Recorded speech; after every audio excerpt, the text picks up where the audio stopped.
All right, welcome everybody. So, I was in the middle of cooking dinner and thumbing through something on my phone, and I noticed that this animated short finally came out. So, we're going to do a quick little reaction and analysis to this. I've also already seen that it's 6 minutes, so this is probably going to be a little bit of a longer reaction than normal, which probably means more editing on my part. Let's start with the description as we always do. And before we start reading, just a reminder, if you want to see more reactions and analysis, you can request them on my Discord, links to which are in the description. And after saying the word description, we read the description. Article 22 of Glamoth's military regulations. Knights must give all they have to Her Majesty, the Queen, including their lives. AR-26710, Firefly, Annalise Fisher, that's the one we know. Type 4, Sam, Strategic Assault Mech, Aiden Rudd. Kafka's in this trailer. Oh, are we going to see how she ends up as one of the Stellaron hunters? That's kind of crazy. Well, now I'm really excited. More excited than I thought I would be. Hoyo anime, Hoyoverse. Make your damn anime already. I'm waiting.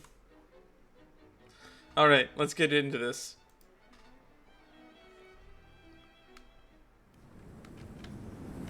Command! Firefly's requesting reinforcements! The swarm requesting reinforcements to Rift Valley! Forward! Requesting reinforcements! I repeat, requesting reinforcements! Yikes. Alright, this is the shot that we saw when they announced the trailer. Is that a pile of swarm bugs she's standing on? I think it is. If it's another pile of Firefly... Oh wait, maybe it is a pile of Firefly units. We'll probably look at that more in depth when we go back through a second time. On your feet! The target straight ahead! Keep pushing forward! Why is she naked in the mech now, when they were wearing like the weird plug suits that they had previously?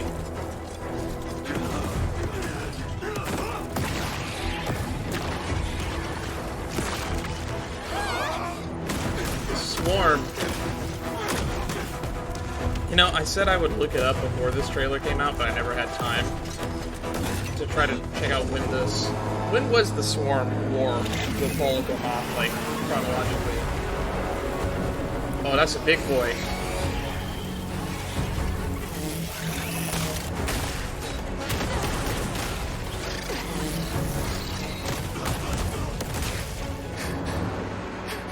Whoever's still alive, cover me!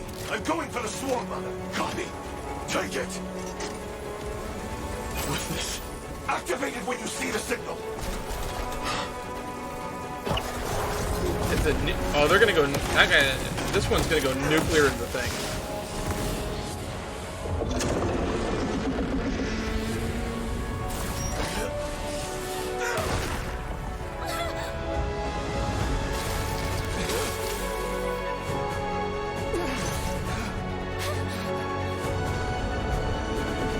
Now commencing Scorched Earth operations! Scorched Earth. Her Majesty! Her Majesty! Scorched Earth. That's a term that I hate hearing.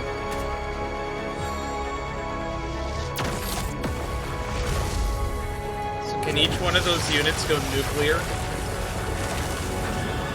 They're genetically modified soldiers that are all basically walking nuclear bombs. I don't wonder Firefly has so much in common with the Trailblazer with that Stellaron shoved in their chest. They're both walking nuclear bombs.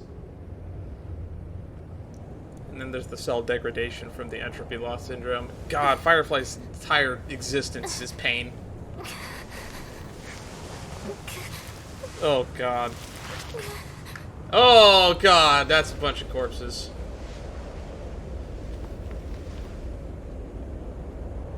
Am I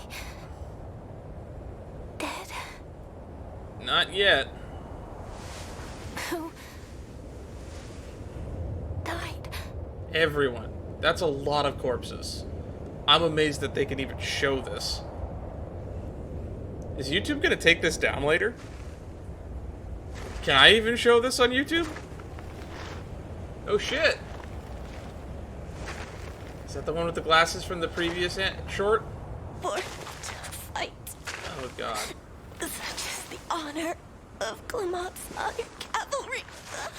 Okay, maybe that's not them. Her Majesty. Was that the one that got impaled? I don't think it was.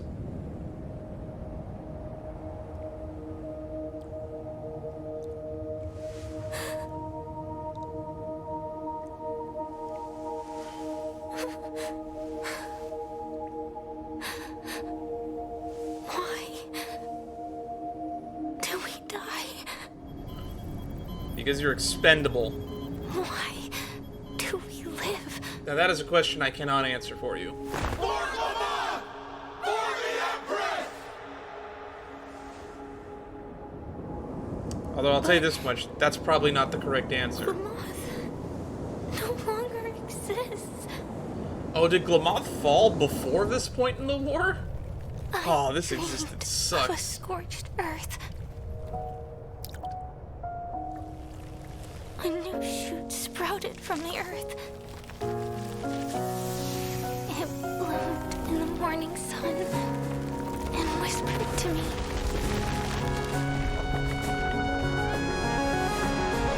Like fireflies into a flame. What is happening? Is this all a dream? Begins death.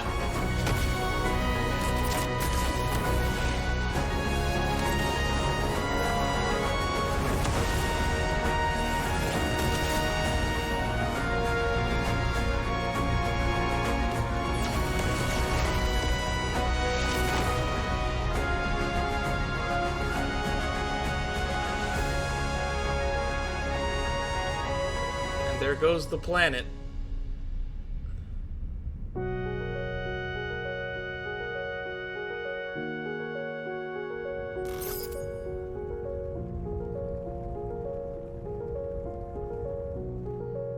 Oh, there's Kafka.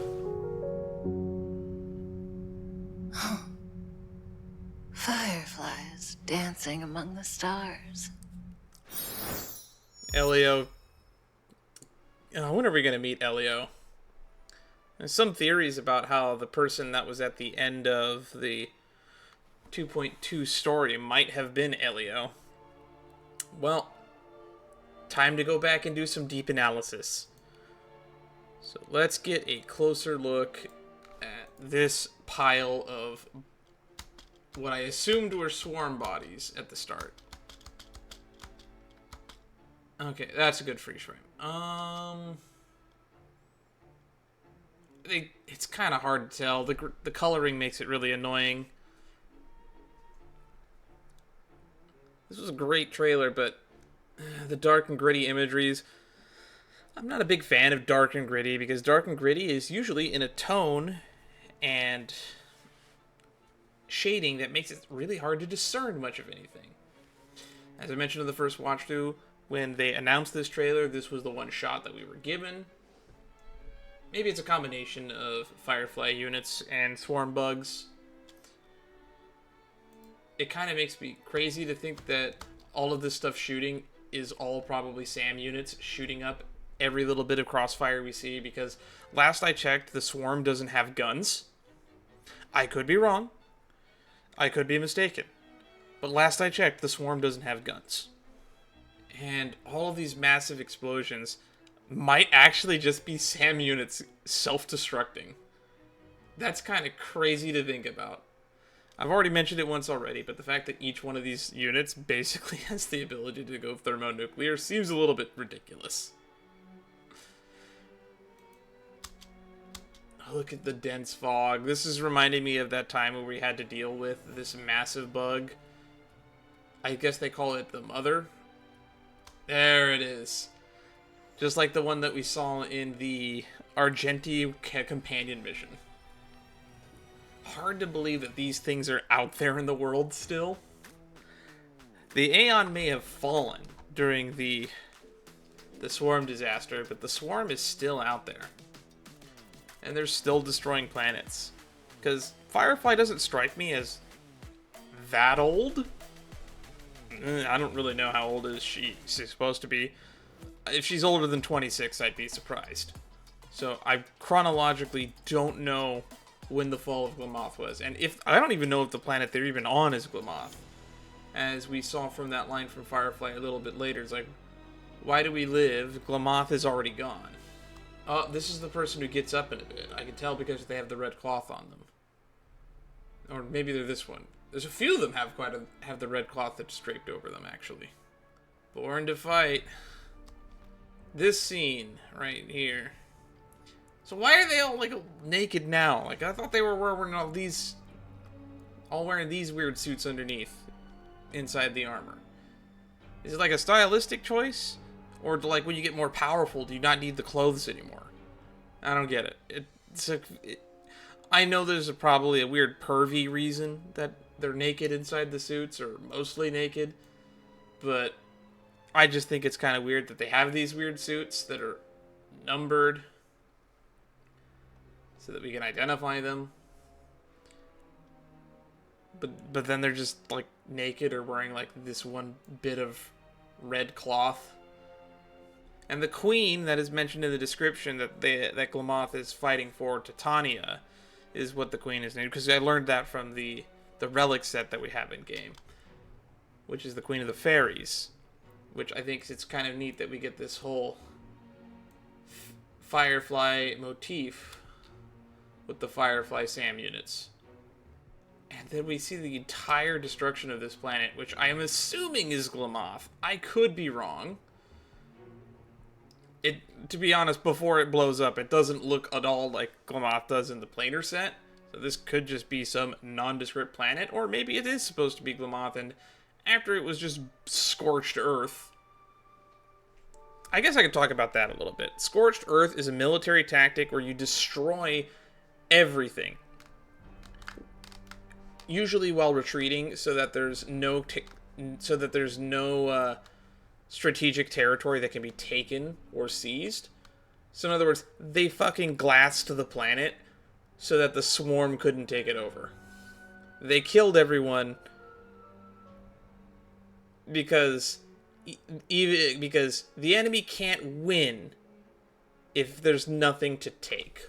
Scorched Earth's policy is a horrible idea, and personally it just leads to mutually assured destruction eventually, so it's like never a good tactic. It does work, and that's the reason it's always been used.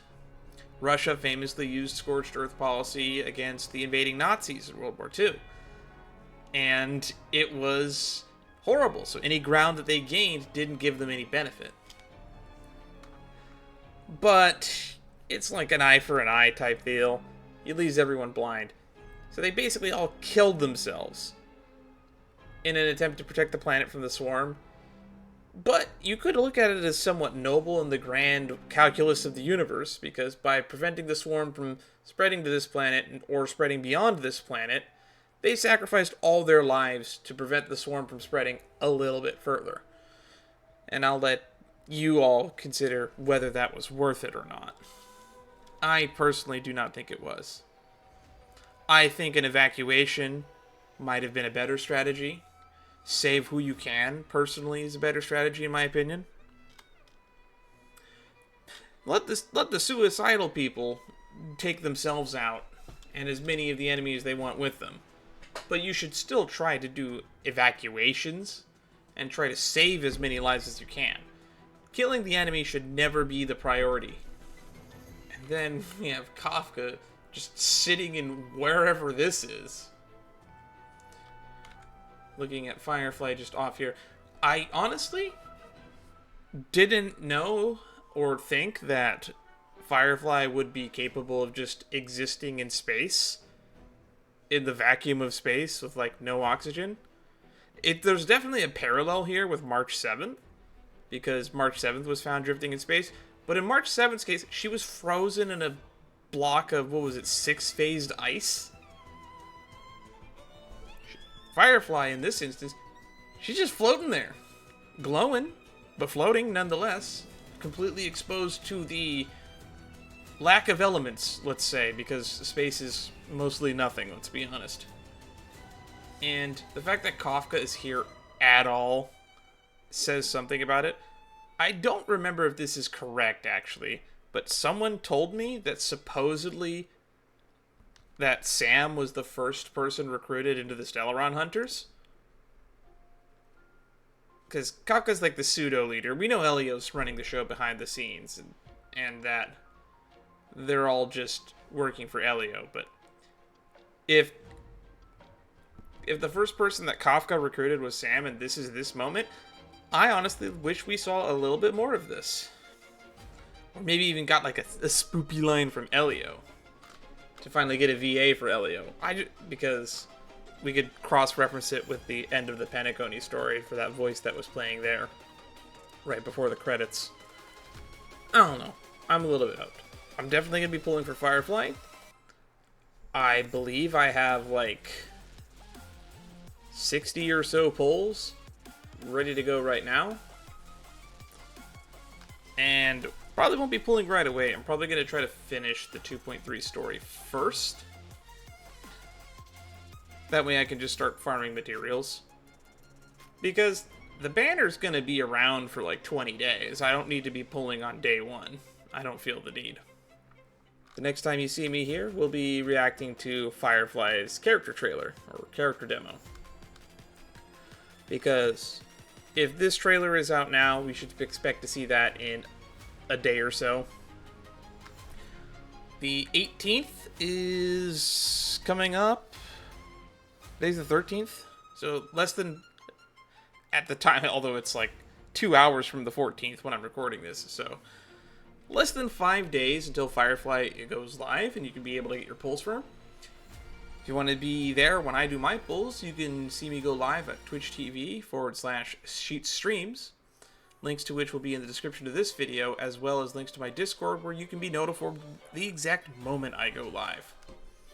You'll definitely be doing pulls for Firefly in the near future, as well as reactions to both her and Jade's trailer when that comes out.